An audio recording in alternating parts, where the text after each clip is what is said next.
है everyone, continue करते हैं CUET 2022 का प्रिपरेशन। और आज ये आपका एनवायरमेंटल इश्यूज चैप्टर का फाइनल लेक्चर वीडियो होगा। इसके बाद हम प्रैक्टिस क्वेश्चंस खूब करने वाले हैं, ठीक है। तो CUET को बिल्कुल टारगेट करके एकदम एम करना है और प्रैक्टिस क्वेश्चंस आगे हम प्रैक्टिस खूब करेंगे। ये बस एक लेक्चर वीडियो फटाफट से आप देख लीजिएगा ताकि बेसिक नॉलेज चैप्टर का आपको हो जाए, ठीक है। तो हम कंटिन्यू करते हैं। वैसे तो green house and ozone depletion अपना मेन टॉपिक है आज। उसी में एक ये भी अपने को लेना है, that is radio active waste. Radio active waste भी आजकल एक बहुत बड़ा कंसर्न है, क्योंकि इन दिस न्यूक्लियर एज और यहाँ पे न्यूक्लियर जो वेपन्स हैं और न्यूक्लियर जो चीज़ें हैं खूब बन रही हैं, तो you know that is also one of the major concerns, okay.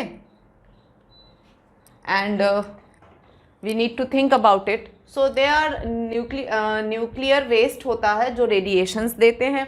अब रेडिएशंस देते हैं तो they initially considered as non polluting way.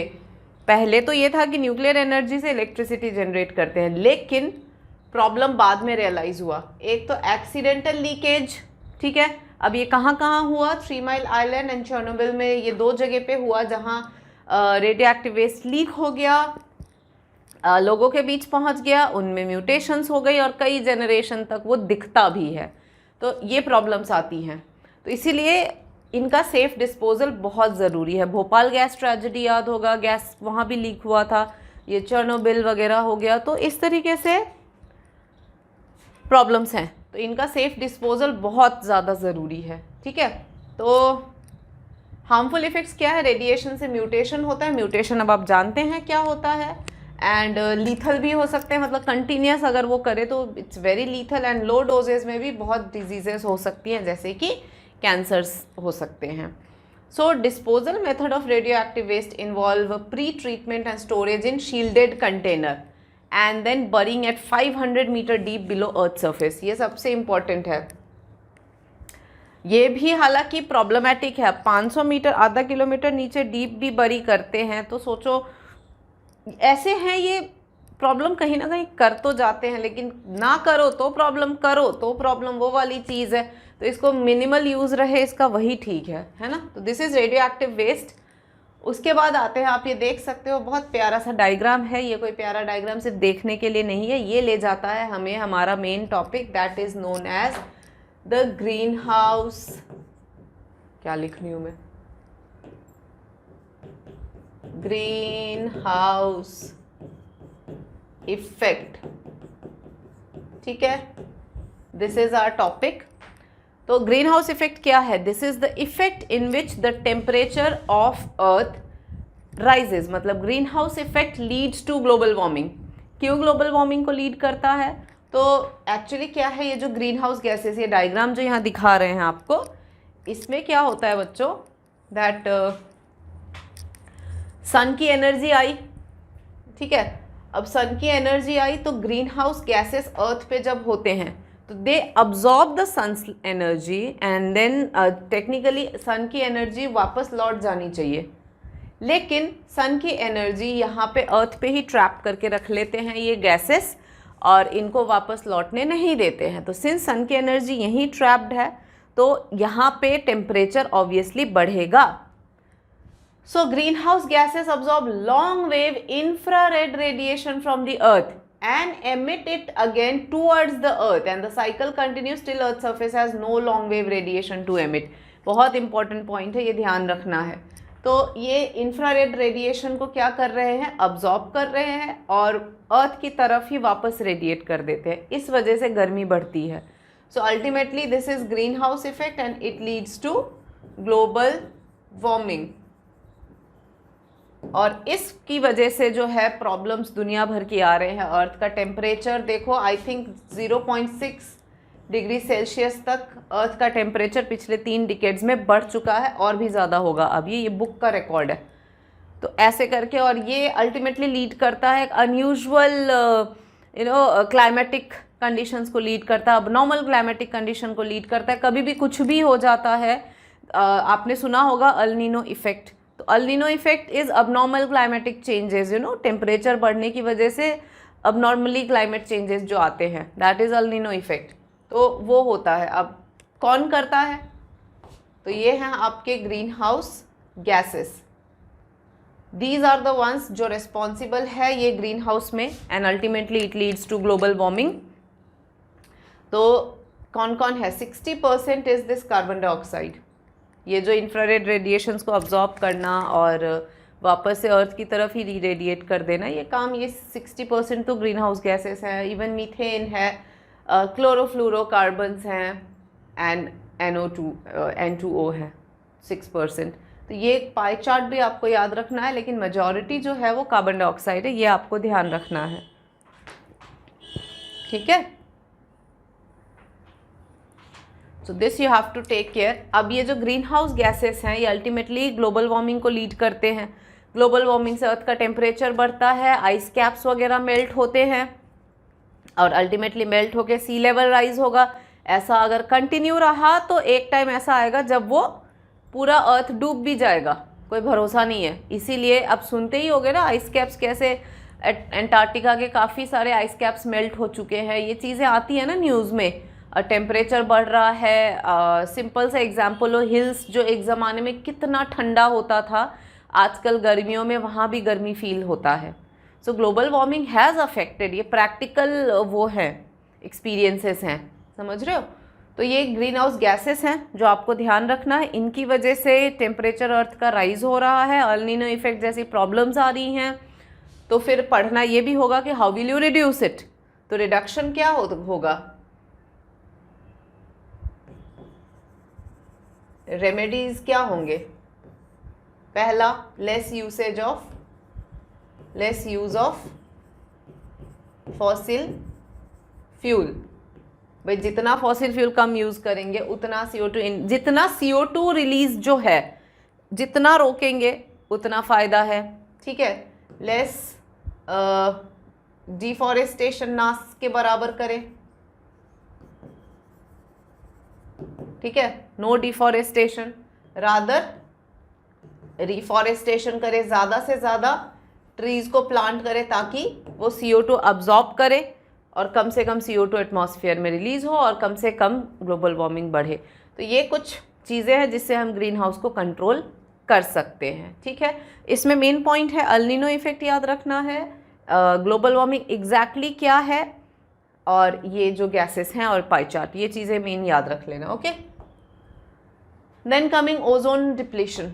Ozone depletion is another problem. Ozone क्या है बच्चों? इट्स 11th में आपने थोड़ा बहुत पढ़ा होगा। ओजोन लोअर एटमॉस्फेयर ट्रोपोस्फेयर में है, एंड इट हार्म्स जो यूवी रेडिएशन है उससे प्रॉब्लम्स आती हैं। तो ओजोन लेयर जो है स्ट्रेटोस्फेयर में प्रेजेंट होता है, इसका काम है जो यूवी लाइट है उसको अब्जॉर्ब करना, ठीक है। So and it acts as shield by absorbing ultraviolet radiation from the sun. और ये बहुत ज़्यादा इंजरियस होता है क्योंकि ये DNA में चेंजेस ले आता है और बहुत सारी प्रॉब्लम्स कॉज करता है। तो यूवी रेडिएशंस का अर्थ पे आना प्रॉब्लमेटिक है क्योंकि ये बहुत सारी प्रॉब्लम्स कॉज करता है। कैंसर्स होते हैं, स्नो ब्लाइंडनेस जैसी प्रॉब्लम्स आती हैं, तो ये है। तो इसीलिए इसका स्ट्रेटोस्फेयर इसको फ़िल्टर करके फिर भेजता है, बहुत अच्छी बात है। नहीं फ़िल्टर करे तो फिर हमें दिक्कत आएगी। फ़िल्टरिंग ऐसे नहीं कि छानता है, बेसिकली क्या होता है कि ये आपने सुना होगा ना, क्लोरोफ्लोरोकार्बन्स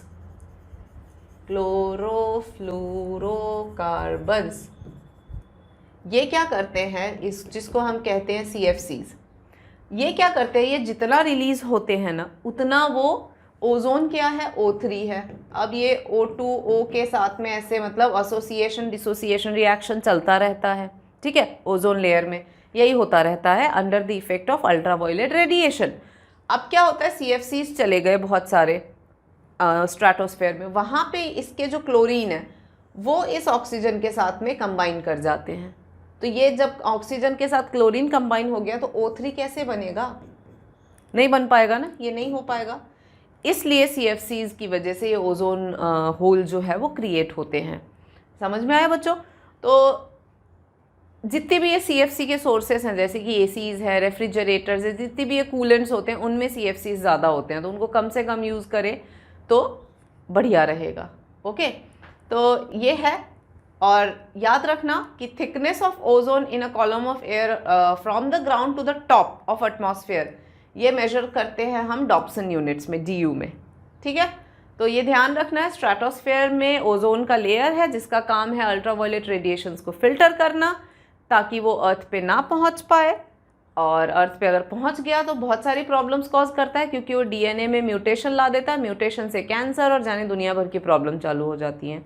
तो इसलिए it's better that they do this thing. और रीज़न क्या है UV रेज का अर्थ पे आने का?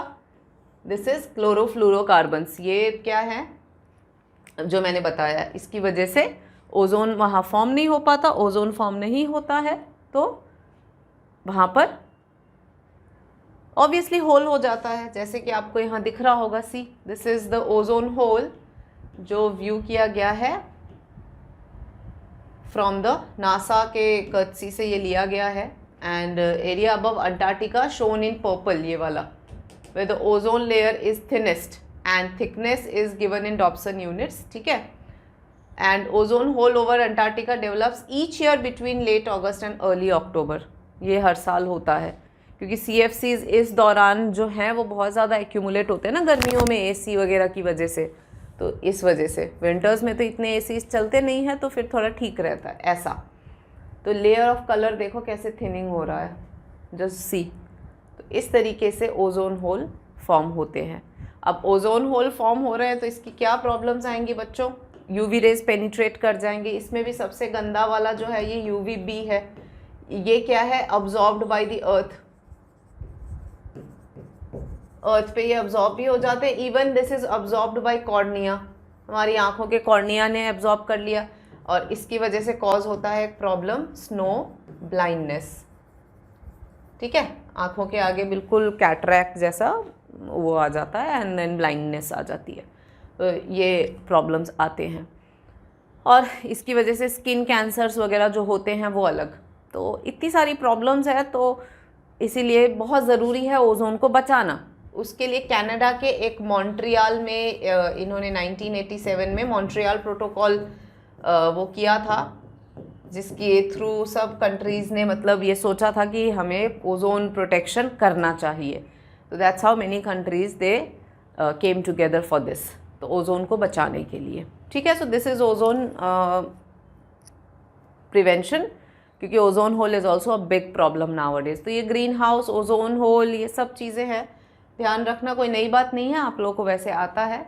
इसके आगे के टॉपिक्स भी बहुत आसान से हैं, जैसे कि degradation and improper resource utilisation and maintenance, यानी कि अपने पास रिसोर्सेज बहुत सारे हैं, तरीके से हमें यूज़ करना आना चाहिए।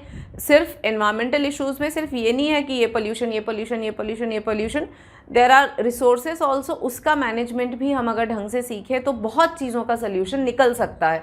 जैसे कि यहाँ देखो सॉइल इरोजन, डेजर्टिफिकेशन, ये भी नेचुरल रिसोर्सेज के डिग्रेडेशन की वजह से पोल्यूशन फैलता है ना। तो development of fertile top soil take centuries, है कि नहीं है। सॉइल बनना मतलब वेदरिंग ऑफ रॉक से होता है, वो सेंचुरीज लग जाते हैं उतने होने के लिए। तो अगर आसानी से ये सॉइल अगर बह जाएगा तो फिर ग्रो किस पे करेंगे प्लांट? हम कहते हैं नहीं जितना हो सके ट्रीज प्लांट करो, ट्रीज प्लांट करो, सॉइल ही नहीं रहेगा तो कैसे प्लांट करोगे, राइट। तो सॉइल को भी बचाना है, कैसे? अब प्रॉब्लम क्या आती है? देयर इज ओवर कल्टिवेशन, बहुत ज़्यादा ओवर एक्स्ट्रा कल्टिवेशन चल रहा है, ग्रेजिंग एकदम फुल ऑन चल रहा है कैटल्स का, डिफॉरेस्टेशन खूब हो रहे हैं, poor irrigation practices, they result in patches of land, arid patches of land, सूखे लैंड, ऐसा जो कोई काम के नहीं है, ये होता है। तो इससे भी बच्चों बैरन लैंड ज़्यादा से ज़्यादा क्रिएटेड हो जाते हैं, डेजर्टिफिकेशन आ जाता है और इसके कारण कम से कम प्लांट और बाकी की प्रॉब्लम फिर अपने आप चेन बन जाता है। So one should know how to manage the natural resources. Similarly, there is water logging and soil salinity. ये भी एक इशू है। इसमें क्या है कि irrigation without proper drainage leads to water logging। अब पानी तो डाल रहे हो लेकिन जितना पानी रिक्वायर्ड है प्लांट को वो उतना ही लेगा, एक्स्ट्रा पानी जो भी होगा या तो सीप करके नीचे चला जाए या ड्रेन हो जाए तो प्लांट भी सांस ले पाएगा। अब उसको डुबो ही दोगे पानी के अंदर तो कैसे सर्वाइव कर पाएगा? तो वाटर लॉगिंग आ जाता है। तो ये क्रॉप को तो अफेक्ट करता ही है, सॉइल के कंडीशन को भी अफेक्ट कर देता है, और उसके पानी के अंदर के सॉल्ट वो डिपॉजिट हो जाते हैं जिससे कि उसकी सैलिनिटी बढ़ जाती है. So increase salt content inimical to growth of crops and extremely damaging to agriculture. मतलब पानी एक तो आपने वहाँ इकट्ठा कर दिया वो अलग, तो सॉइल की जो बह के प्रॉब्लम आ रही है, प्लांट को प्रॉब्लम आ रही है, सांस नहीं ले पा रहा है, क्रॉप डैमेज हो रहा है, वो एक तरफ. दूसरी तरफ पानी के अंदर के जो सॉल्ट्स हैं वो डिपॉजिट हो रहे हैं, उसकी वजह से सॉइल की सैलिनिटी बढ़ गई है. सॉइल की सैलिनिटी बढ़ी तो सॉइल का क्वालिटी ख़राब हो रहा है, क्वालिटी ख़राब तो अल्टीमेटली सब खराब. तो रिसोर्सेस जो हैं उनको भी थोड़ा तरीके से हमें यूज़ करना चाहिए, अदरवाइज़ हम ऐसे ही लापरवाही करते रहें तो इन चीज़ों से भी फिर बाकी की पोल्यूशन के रास्ते खुल जाते हैं. तो one should not degrade the resource. Proper मतलब degradation by improper resource utilisation and maintenance को हमें करना है कि प्रॉपर रिसोर्स यूटिलाइजेशन करना चाहिए. ठीक है. एक और ये बहुत बड़ा प्रॉब्लम है डिफॉरेस्टेशन. धड़ाधड़ पेड़ काट रहे हैं, अर्बनाइजेशन ऐसे बढ़ रहा है. कोई भी सिटी में चले जाओ, नॉर्मली सुनते भी हैं हम लोग कि ये सिटी तो पहले इतना सा ही था, अब इसके आउटस्कर्ट्स कहाँ तक फैल गए हैं. सुना ही होगा, ये भी प्रैक्टिकल एक्सपीरियंसेस हैं लोगों की कि पहले इतना सा ही होता था, अब कहाँ से कहाँ cities they have been spread nowadays. तो that is because of deforestation, because they are cutting the forest like anything and urbanization is increasing at a great pace. So देखो 40% of forests have been lost in the tropics and only 1% in the temperate region. So the present scenario is grim in India. ठीक है. 20th century के beginning में 30% of the land in India forest था, अभी ये सिर्फ 21.5 पूरा. ये तो अभी कुछ दिन पहले की बात है, अभी तो और कम हो गया होगा. तो नेशनल फॉरेस्ट पॉलिसी 1988 के अकॉर्डिंग 33% इंडिया में फॉरेस्ट कवर होना चाहिए and 67% of for the hills, लेकिन कहाँ फॉलो हो रहा है. तो deforestation is also a big problem. अब फिर यहाँ से वापस वही चेन बन जाती है ना, अगर पेड़ कम करेंगे तो ये कोई नई बात नहीं है. You also understand this. Then there is one more problem, slash and burn agriculture. आपने सुना होगा ना, स्लैश एंड बर्न, जो कि झूम कल्टिवेशन कहते हैं. ये नॉर्थ ईस्टर्न स्टेट्स में होता है. ये भी डिफॉरेस्टेशन के लिए बहुत वो है. जाने क्यों करते हैं फार्मर्स, क्या करते हैं, they cut down the trees of the forest and burn the plant remain. Ash को फर्टिलाइजर के तौर पे काम करते हैं. Land is use for farming और कैटल ग्रेजिंग. कल्टिवेशन के बाद में एरिया को वैसे ही छोड़ दो ताकि वो रिकवर करे. तो फार्मर फिर दूसरे एरियाज में रिपीट करते हैं ये प्रोसेस. जब तक वहाँ करते हैं तब तक ये रिकवर होता है. सो झूम कल्टिवेशन बहुत चला and enough time gap was given so that the land recovered from effect of cultivation. So with increasing population and repeated cultivation, this ये मतलब एक ज़माने के लिए, पहले ज़माने के लिए ठीक था कि स्लैश एंड बर्न करके चले गए, अब दूसरे एरिया में कर रहे हैं जब तक ये रिकवरी हो गई. लेकिन अब पॉपुलेशन इतना ज़्यादा है कि रिकवरी करने के लिए जो टाइम पीरियड चाहिए वो टाइम पीरियड रिकवरी के लिए मिलता ही नहीं है लैंड, क्योंकि अर्बनाइजेशन एंड पॉपुलेशन इतना बढ़ गया कि इतना टाइम पेशेंस है ही नहीं, जगह ही नहीं है. तो कैसे हम छोड़ सकते हैं लैंड को इतनी दिन तक, वो वाली चीज़ है. तो इसकी वजह से भी वो रिकवर हो ही नहीं पाता है लैंड. तो अल्टीमेटली क्या हुआ, डिफॉरेस्टेशन. सो झूम कल्टीवेशन अब के लिए सही नहीं है. ठीक है. तो इसका एक ही तरीका है, रिफॉरेस्टेशन. ठीक है. Restoring the forest by planting more and more trees. यही सारे तरीके हैं बच्चों जिससे कि हम बायोडाइवर्सिटी को इंडिया पूरे वर्ल्ड में रेस्टोर कर सकते हैं. ठीक है. सो रिफॉरेस्टेशन आ गया एंड इसमें आ गया एक पीपल्स पार्टिसिपेशन रिफॉरेस्टेशन के लिए. ये बहुत फेमस है, पहले भी आप पढ़ चुके हो. एक तो है पीपल्स पार्टिसिपेशन जो 1731 में the king of Jodhpur in Rajasthan asked for his minister to arrange wood for new palace construction. है ना. तो मिनिस्टर्स और वो गए, वहाँ पे बिश्नोई कम्युनिटी रहती थी. तो बिश्नोई कम्युनिटी क्या किए कि दे वेंट, मतलब उन्होंने Amrita Devi Bishnoi exemplary courage by hugging a tree और किंग्समैन टू, और बोला कि भाई पहले मुझे काटो फिर पेड़ को काटना. तो फिर किंग ने फिर मना कर दिया. तो इस लेवल का लोगों का सैक्रिफाइस था. So the tree mattered much more to her than her own life. Sadly, the kingsmen did not heed to her pleas and cut down the tree along with Amrita Devi. सोचो ये हालत था. इतना sad था। सो ये जो magnitude था human sacrifice का, ये बहुत ही बड़ा था। इसलिए गवर्नमेंट ऑफ इंडिया ने बच्चों ये Amrita Devi Bishnoi wildlife protection award भी दिया है, ताकि रूरल एरियाज़ में जो भी एक्स्ट्रा ऑर्डिनरी इस तरह का डेडिकेशन दिखाता है उनको फिर अवार्ड करते हैं। बट इस तरह का पीपल, मतलब लोग इतने क्रेजी थे पेड़ के प्रोटेक्शन के लिए, ऐसा बहुत कम लोगों में देखने मिलता है। ठीक है, इसके साथ एक चिपको आंदोलन भी आपने सुना होगा ना, वो भी हुआ था गढ़वाल डिस्ट्रिक्ट में। वहाँ पर भी ऐसे पेड़ को हक कर लिया था, द चिपको मूवमेंट। तो that's how people are there, जो नहीं चाहते कि पेड़ को काटा जाए। लोग समझते हैं कि पेड़ को काटोगे तो हर तरह से अफेक्ट करता है बच्चों, क्योंकि एक लोकल जो लाइफ लीड कर रहे हैं उनको भी दिक्कत आती है, क्योंकि they are dependent on forest. तो सारा पेड़ काट दोगे तो वो कहाँ जाएंगे, वो भी बात आ जाती है। और वैसे भी मतलब एनवायरनमेंट को प्रॉब्लम आती है, वो अलग।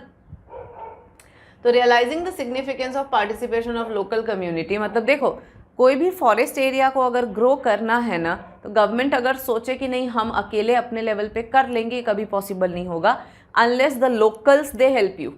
समझे? इसीलिए जो गवर्नमेंट ने भी ये चीज़ समझी एंड 1980s में उन्होंने कॉन्सेप्ट निकाला जॉइंट फॉरेस्ट मैनेजमेंट का, जिसमें कि लोकल कम्युनिटी के साथ जुड़ के सरकार काम करती है। ठीक है, और फिर उनको जैसे लोकल्स वहाँ पे काम करते हैं तो उनको बदले में जो भी इनको रिक्वायर्ड होता है, जैसे fruits, gum, rubber, medicine, whatever they need, they are provided with that. तो इस तरीके से फॉरेस्ट जो है वो कंजर्व भी हो जाता है लोगों की मदद से, और सस्टेनेबल वे में कंजर्व होता है। सस्टेनेबल मैनेजमेंट क्या है कि करेंट जनरेशन भी यूज़ करे एंड फ्यूचर जनरेशन के लिए भी चीज़ें अवेलेबल रहें। ओके, तो इस तरीके से दे मैनेज नाउअडेज।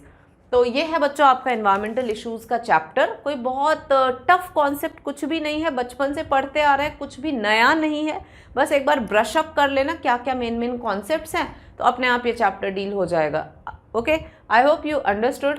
तो chapter is all done. Now I will come with practice questions, और धीरे धीरे देखते हैं कि हर चैप्टर से प्रैक्टिस क्वेश्चंस, मतलब कैसे क्वेश्चंस आते हैं, आएंगे, जिससे कि आपको भी एक कॉन्फिडेंस बना रहे कि हाँ हम आराम से कर सकते हैं। ठीक है बच्चों, so on this note it's a goodbye and I will see you in my next video. Till then you take care and study hard.